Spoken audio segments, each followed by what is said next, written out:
Buat teman-teman semua, kita bertemu lagi di channel saya yaitu Puglol.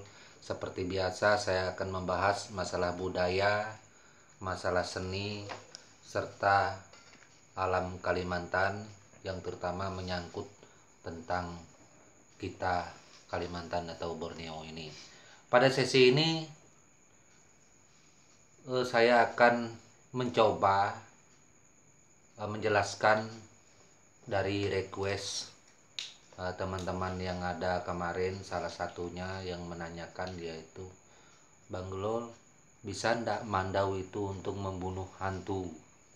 Bisa ndak Bang Glol itu untuk membunuh makhluk halus?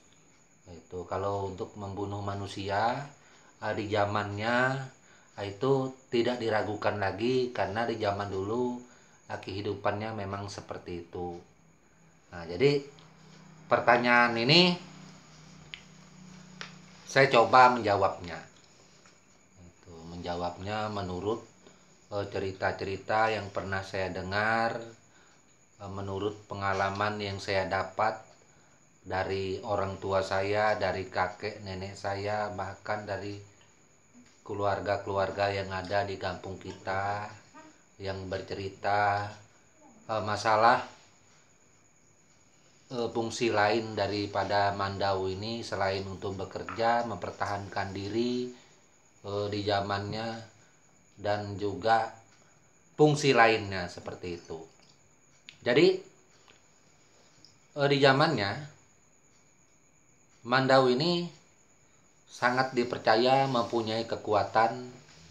Berdasar mandau itu bukan kekuatan yang dimiliki oleh mandau itu sendiri, bukan dimiliki kekuatan secara pribadi asal dari mandau itu, tetapi kekuatan mandau yang memang diberikan, yang memang dituangkan dari si pemilik atau si empunya yang punya mandau tersebut. Nah, seumpamanya saya punya mandau tempilan yang memang khusus di samping untuk jaga diri, maka seperti pernah berapa kali saya jelaskan, mandau-mandau tempilan yang ada seperti ini, mohon maaf, bukan termasuk mandau kerja. Mandau kerja tidak termasuk, hanya mandau tempilan. Biasanya mandau tempilan itu tidak sembarangan, saudaraku. Makanya itu mandau tempilan tidak mungkin dibawa kerja, tidak mungkin dibawa untuk nimpas kayu sembarangan, itu tidak mungkin. Apakah itu bisa dipakai untuk kerja? Bisa. Siapa bilang mandau tempilan tidak bisa dipakai kerja? Bisa. Tapi sayang, selain itu mandau tempilan bukan difungsikan untuk alat kerja. Dia difungsikan untuk jaga diri, untuk pertahanan, takut terjadi apa-apa di dalam rumah, seumpamanya ada kemalingan serta lain-lainnya, termasuk makhluk halus jadi-jadian. Bukan makhluk halus yang memang asal. Kalau makhluk halus asal seumpamanya kayak pocong atau kayak yang lain-lain sejenis itu, kayaknya mandau nggak bisa dipakaikan ke situ. Nah, kita berbicara fakta, karena tidak mungkin mandau bisa membunuh pocong yang memang sudah mati duluan. Ya pocong ya tetap pocong. Nah, seperti itu. Tapi mandau yang seperti ini, makanya itu setiap mandau tempilan itu pasti ada rajahan. Rajahan itu bermacam-macam. Nah, sumpamanya, tolong gagang itu sebentar. Saya ambil contoh satu gagang, ini gagang mandau sumpamanya. Terserah dia mau gagang apa, mau gagang baleng, mau gagang kayu, apa aja boleh. Kalau untuk tempilan, dia di gagangnya ini aja seperti saya ulas di video saya sebelumnya, dan itu beberapa kali saya ceritakan. Pasti di sini sebelum dibuat putingnya mandau itu akan dibuat syarat bermacam-macam seperti beras, padi, emas, air susu, intan, dan lain-lain, banyak lagi bermacam-macam. Bahkan minyak-minyakan dibuat dari sini untuk penangkal bermacam-macam, penangkal makhluk halus lah. Di situ supaya orang segan, supaya musuh bunyi-bunyi orang benua itu kalau ketemu melihat bilah mandau itu kelarat. Apa itu artinya kelarat? Kelarat itu musuh tidak bergerak, tidak bisa melakukan perlawanan, menyerah diri. Nah, itu syarat-syarat yang ada. Di samping di gagang mandau ini juga, di bilah mandau ini juga dipasangi syarat. Nah, kalau di zaman dulu salah satu contohnya, mata bilah ini bisa dioles dengan minyak babi. Itu. Bisa dipasangi titik kuningan, perak, dan macam lain-lainnya itu supaya jika ada orang kebal segala macam bisa tembus oleh bilah mandau ini. Dan dirajah.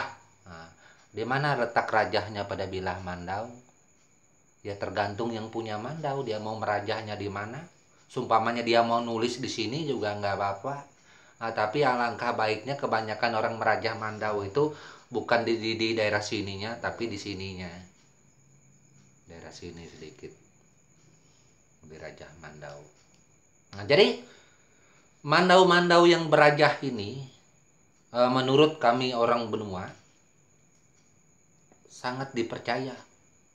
Apabila ada makhluk jadi-jadian, makhluk halus jadi-jadian bunyi benua tuh, wok jadi-jadian, wok senarik hantu manusia, atau hantu nyelok, atau bahasa lainnya itu apa kira-kira? Siluman, hantu orang. Atau hantu orang atau siluman jadi-jadian yang dari manusia menjadi siluman.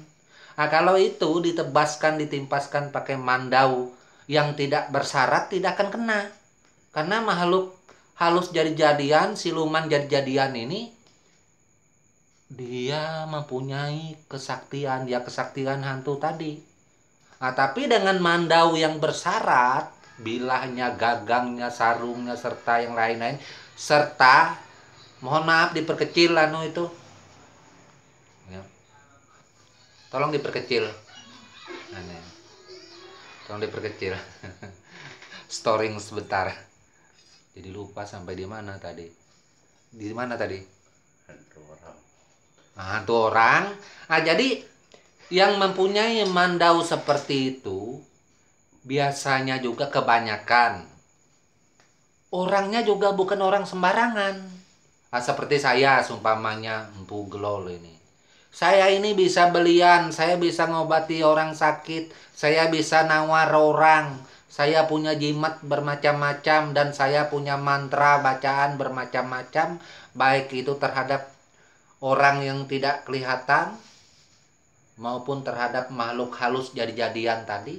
Dan saya mempunyai mandau ini, maka apabila mandau ini saya timpaskan, saya tebaskan, makhluk jadi-jadian itu terluka parah atau tewas juga dengan mandau. Nah, ini hebatnya mandau. Nah, jadi di dalam pencapaian mandau, mandau bisa membunuh makhluk siluman. Mandau bisa membunuh hantu jadi-jadian, tapi mandau tidak bisa membunuh hantu beneran. Nah, jangan salah persepsi. Kalau hantu beneran, sumpamanya kayak pocong, mandau tidak mungkin bisa membunuh pocong. Pocong itu hanya bisa ditangkal dengan bacaan dan lain-lainnya seperti itu. Atau mandau ini membunuh setan, sumpamanya. Nggak bisa, saya belum pernah dengar. Nah, itu. Tapi kalau setan yang jadi-jadian, yang dari manusia tadi menjadi wujud lain, itu bisa dilakukan, bisa ditumpas, bisa dibunuh dengan mandau yang mempunyai rajah tadi. Nah, mandau yang mempunyai rajah tadi biasanya, kebanyakan itu dipakai oleh orang yang memang mempunyai ilmu untuk membunuh makhluk halus. Banyak juga mana mempunyai rajah, tapi yang si pemiliknya ini tidak mempunyai ilmu lain, dia tidak mungkin bisa melakukan untuk membunuh makhluk jadi-jadian tadi. Nah, itu. Jadi harus balan, harus seimbang. Nah, seperti itu. Dan apa yang saya ceritakan ini yang pernah saya dengar beberapa kali diceritakan dari kampung ke kampung, dari bapak, ibu, dan lain-lainnya, seperti itu. kalau Mandau bisa membunuh makhluk yang seperti itu. Apakah kuntilanak bisa dibunuh dengan Mandau? Kalau itu memang kuntilanak makhluk jadi-jadian yang memang dari manusia, bisa. Bisa. Biasanya kalau membunuh seperti ini, pernah di zaman kuno dulu, yang sejenis kuntilanak ini, ketika dia mau pergi ke ladang, dia akan membawa istrinya. Nah, kebetulan istrinya ini kan lagi hamil. Di dalam perjalanan pergi ke ladang ini dia diganggu oleh makhluk halus tadi yang termasuk jenis kuntilanak tadi. Makhluk jadi-jadian yang memang dari manusia. Jadi dia kasih teguran pertama tidak diindahkan. Kasih teguran kedua sampai dia memohon maaf, bertabe, mohon maaf jangan diganggu. Itu kami ini dalam kesusahan dalam perjalanan dan jauh, apalagi ini sudah menjelang sore mau ke malam, bunyi bahasa Benua itu kabat dalam perjalanan.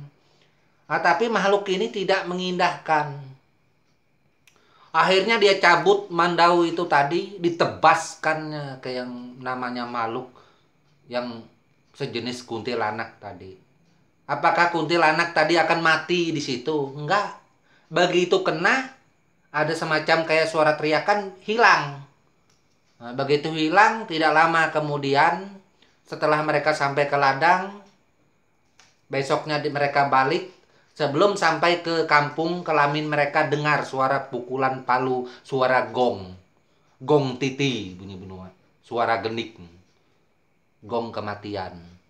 Nah, rupanya orang di kampung mereka itu tadi yang menjadi kuntilanak.